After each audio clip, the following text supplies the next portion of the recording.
अच्छा, मैंने ना आपका एक आर्टिकल पढ़ा था जिसमें लिखा था कि मतलब आप डिप्रेस थे टाइम पे और एक सुसाइडल थॉट मतलब का था, तो मैं उस फेज के बारे में जानना चाह रहा हूँ आपसे वो कि कुछ नहीं। इतना वो कैसे आ गया कि मतलब लाइफ में पॉइंट की। अरे अभी काफ़ी बच्चे मेरे पास आते हैं नए नए और बोलते हैं मैम हम डिप्रेशन में हैं। हाँ। मैं 5 मिनट तो उनका मुंह देखती हूँ और फिर बोलती हूँ बेटा डिप्रेशन तूने देखा ही नहीं है। हाँ। जब देख लेगा ना पलक झपकाने भी बंद कर देगा। बहुत अलग जोन में आप चले जाते हो, होता है। तो आपने और बहुत हर क्लोजली इंसान की एक्सपीरियंस ज़िंदगी किया। में आता है एक ऐसा फेज़ जब आप खुद से ही हताश हो जाते हो और आपको लगता है कि यार क्या कर दिया मैंने, क्या हो गया ये ज़िंदगी का। तो कुछ नहीं है, एक रागनी थी उस टाइम पे और वो बहुत लोगों ने गाई थी, मेरे से पहले भी बहुत आर्टिस्टों ने गाई थी। और मेरे को ऐसा कुछ पता भी नहीं था कि भाई मेरे लिए दुनिया का हर इंसान सिर्फ इंसान है, कोई जाति नहीं है, कोई धर्म नहीं है, क्या है क्या नहीं है, कौन नीचे तबके का है ऊंचे तबके का है, इसके पास इतना स्टेटस है, ये इस पोस्ट पे है, ये उस पोस्ट पे है, मेरे को कोई भी मतलब नहीं है। शुरू से मेरे लिए सिर्फ एक इंसान है। मुझे लगता है कि सबसे बड़ी चीज़ यहाँ पे ह्यूमैनिटी है। अगर वो ही इंसानियत ही आपके अंदर नहीं है ना तो आप वेस्ट हो, आप इस धरती पे आने के लायक ही नहीं हो। तो उस टाइम जब मैंने वो रागनी गाई थी तो मेरे लिए भी यही था कि यार सब इंसान है। और जब पुराने आर्टिस्टों ने वो रागनी गाई थी तो वो फन जोन में बनी हुई है, किसी और राइटर ने लिखी हुई है, तो सबने गाई तो कुछ भी कोई रिएक्शन नहीं आया, कोई रिएक्ट नहीं किया गया। पर मैंने गाई तो भाई लोगों को बुरा लगा। बुरा लगा तो फिर मैंने उसके लिए माफ़ी भी मांगी, माफ़ी मांग ली, चीज़ें की कि भाई चलो किसी को बुरा लगा है तो भाई मुझे माफ़ कर दो, मैं आगे से ये काम नहीं करूँगी। और मुझे अलग अलग जगह पे ले जाके माफ़ी मंगवाई गई। अच्छा। कि जैसे मान लीजिए नोएडा है, नोएडा में जितने जगह गुज्जर है, एक एक घर में जाके आप माफ़ी मांगो कि आपने ये गलत किया है। कोई बात नहीं, एक्सेप्टेबल, मेरी से शायद गलती हो गई तो मैंने सबसे माफ़ी मांगी। लेकिन ना वो माफ़ी मांगने के बाद भी मेरे ऊपर केस किया गया, केस कर दिया, चलो ठीक है कोई बात नहीं।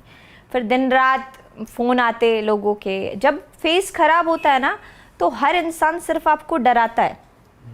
कोई आपके आसपास ऐसा इंसान नहीं मिलेगा जो आपको आके ये बता दे कि नहीं यार ये ठीक नहीं है, ये गलत है, ऐसा मत करो वैसा मत करो।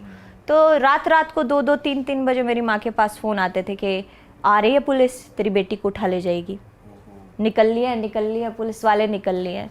मेरी माँ ने मुझे 11 दिन एक अलग कमरे में इस डर से छुपा दिया कि मेरी बेटी को पुलिस ना ले जाए।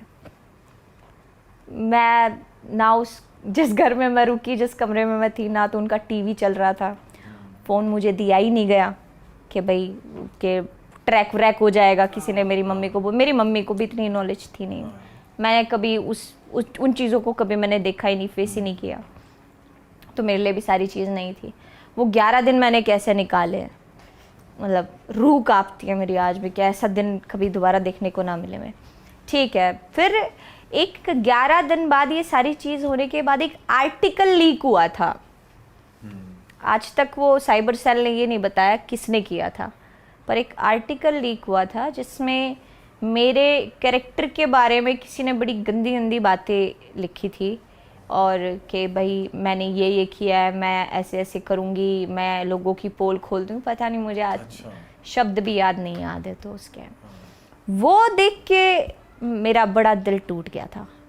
मतलब मुझे ये नहीं था कि पुलिस आ रही है पकड़ने, मैंने माफ़ी मांगी, ठीक है जो भी हुआ ठीक है, एक्सेप्टेबल था, पर वो मेरे लिए एक्सेप्टेबल नहीं था। मतलब कोई मुझे जानता ही नहीं तो वो मुझे कैरेक्टर सर्टिफिकेट पकड़ा कैसे सकता है, कौन है ये, कहाँ से है।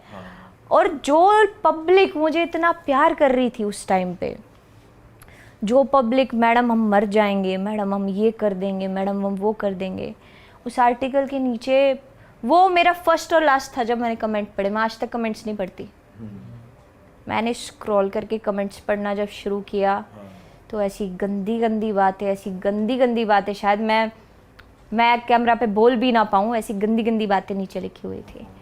वो मुझसे बर्दाश्त नहीं हुई।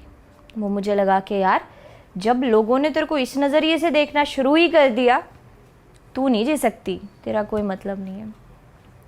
फिर रात को मेरे मम्मी और भाई को मैंने नहीं बताया, ये मेरी गलती थी।